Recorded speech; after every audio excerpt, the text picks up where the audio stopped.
this video. So, ayan. Wait muna. Okay.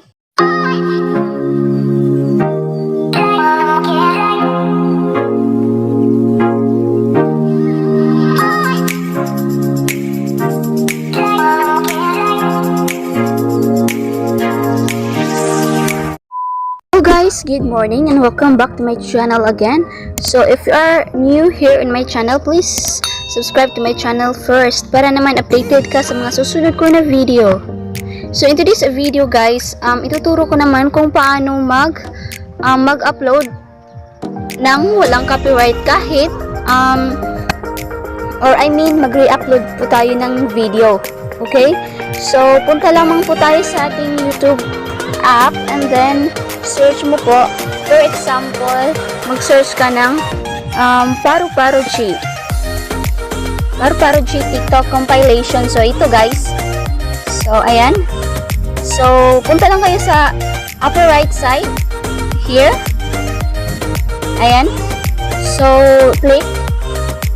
And then i-click niyo po yung ano guys, filters. Ayan po. So click natin. So nakita natin dito guys, may Creative Commons. So pindutin lang natin yung Creative Commons tapos apply. Ayan po. So makikita natin yung mga videos na kung saan guys, mga Creative Commons na po ito. It means na pwede nating i-re-upload sa ating channel na walang copyright.